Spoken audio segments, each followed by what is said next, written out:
Hello everyone, સ્વાગત છે તમારું અર્ચનાની વાનગીમાં। તો આજે હું અહીંયા એકદમ ઓછા મસાલામાં તૈયાર થતું ટેસ્ટી એવું રસાવાળું ડુંગળી બટેકાનું શાક બનાવીશ।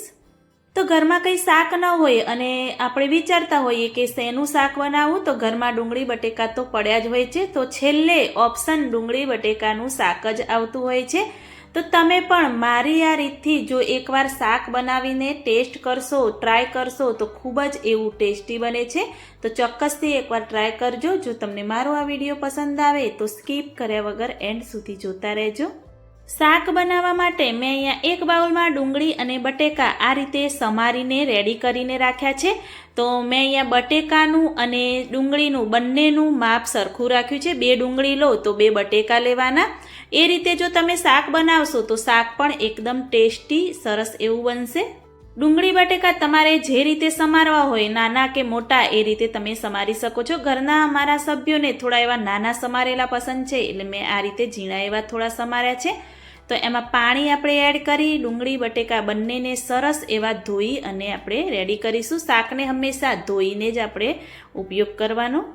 તો આ રીતે મેં ધોઈ દીધા છે। અને શાક કેટલું લેવું એ તો આપણે રેગ્યુલર શાક બનાવતા હોઈએ છીએ, એટલે આપણને કેટલા સભ્યો માટે કેટલું બનાવવું એ તો આપણને ખ્યાલ હોય જ છે। ગેસ ઓન કરી કઢાઈ રાખી દીધી છે અને એમાં મેં 3 ટેબલસ્પૂન જેવું તેલ એડ કરી દીધું છે। તેલ થોડું એવું ગરમ થાય એટલે 1/2 ટેબલસ્પૂન રાઈનો વઘાર કરીશું। રાઈ થોડી એવી તતળે એટલે આપણે 1/2 ટેબલસ્પૂન જેવો જીરું પણ અંદર એડ કરી દઈશું। મેં અહીંયા થોડી એવી હિંગ ચપટી જેવી એડ કરી છે, પરંતુ વિડીયોમાં આવી નથી। 1/2 ટેબલસ્પૂન જેવી મેં હળદર પાવડર લઈ લીધો છે અને આ રીતે સાઈડમાં શાક પણ સાઈડમાં મેં લઈ લીધું છે। હળદર એડ કરી તરત જ આપણે શાક અંદર એડ કરી દેવાનું। આ રીતે વઘારમાં જો તમે હળદર એડ કરશો તો શાકનો કલર પણ એકદમ સરસ આવશે। ટેસ્ટ અનુસાર આપણે મીઠું એડ કરી અને આ રીતે બધું જ સરસ એવું મિક્સ કરી દઈશું।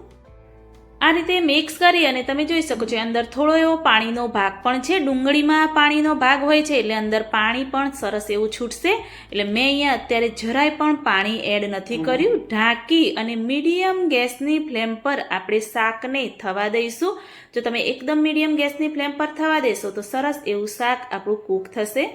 અહીંયા 4 મિનિટ જેવું થયું તો આપણે હવે ચેક કરીશું તો બટેટા કૂક થઈ ગયા છે કે નહીં એ પહેલાં આપણે ચેક કરવાનું। ડુંગળી તો ઓલરેડી કૂક થઈ જ જાય છે, તો આ રીતે ચેક કરીને જોવાનું। અને તમે જોઈ શકો છો કે અંદર તેલ પણ સરસ એવું છૂટું પડી ગયું છે અને જરાય પણ નીચે શાક પણ ચોંટ્યું નથી। તો હવે આ શાક છે એ થોડું એવું કૂક થયું એટલે કે 80% જેવું કૂક થઈ ગયું છે। તો હવે મસાલા કરીશું। તો 2 ટેબલસ્પૂન ધાણા જીરું પાવડર એડ કરીશું। 1/2 ટેબલસ્પૂન રેગ્યુલર તીખું લાલ મરચું એડ કરવાનું અને 1/2 ટેબલસ્પૂન સરસ એવો કલર લાવવા માટે કાશ્મીરી લાલ મરચું આપણે અંદર એડ કરી દઈશું। તો બસ આ રીતે એકદમ ઓછા મસાલા કરી અને એમાં આપણે ગરમ પાણી એડ કરીશું। ખાસ ધ્યાન રાખવું કે શાકમાં જો તમે ગરમ પાણી એડ કરશો તો શાકનો ટેસ્ટ એકદમ સરસ આવે છે।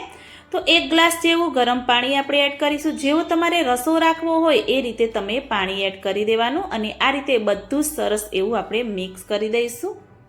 તો આ રીતે રસાવાળું કરી મીડિયમ ગેસની ફ્લેમ પર ફરીથી ઢાંકી અને આપણે એને 2 મિનિટ માટે કૂક થવા દઈશું।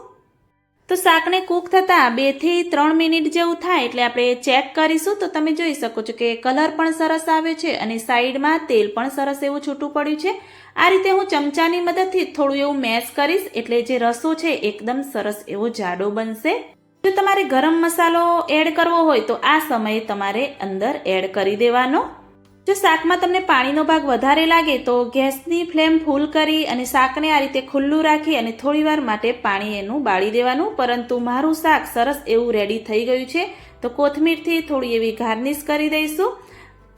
તો આ ટેસ્ટી એવું ડુંગળી બટેકાનું રસાવાળું શાક બનાવી મેં અહીંયા રેડી કરી દીધું છે। તો આ શાક છે એ ભાખરી ખીચડી સાથે ખાવાની ખૂબ જ એવી મજા આવે છે। કઢાઈને નીચે ઉતારી અને આપણે સર્વિંગ બાઉલમાં શાકને લઈ લઈશું। તો ઉનાળાની ગરમીમાં તમને કોઈ પણ શાક ન ભાવે તો આ રીતે ડુંગળી બટેકાનું રસાવાળું શાક બનાવીને ખાશો તો ખૂબ જ એવું ટેસ્ટી લાગે છે। તો ડુંગળી બટેકાનું રસાવાળું શાક કોનું ફેવરિટ છે એ પણ મને કમેન્ટમાં જરૂરથી બતાવજો। તો આ રીતે અલગ અલગ શાકની રેસીપી મારી ચેનલમાં તમને જોવા મળી રહેશે. તો ભાખરી સાથે, રોટલી સાથે કે રોટલા સાથે પણ ખૂબ જ એવું ટેસ્ટી લાગે તેવું રસાવાળું ડુંગળી બટેકાનું શાક બનાવી મેં તમને એની રેસીપી શેર કરી. તમે પણ મારી આ રેસીપીથી એકવાર ચોક્કસથી ટ્રાય કરો. મને કમેન્ટમાં જરૂરથી બતાવજો કે મારી આ રેસીપી સારી લાગી કે નહીં. જો સારી લાગી હોય તો મારી ચેનલને લાઈક, શેર, કમેન્ટ કરજો.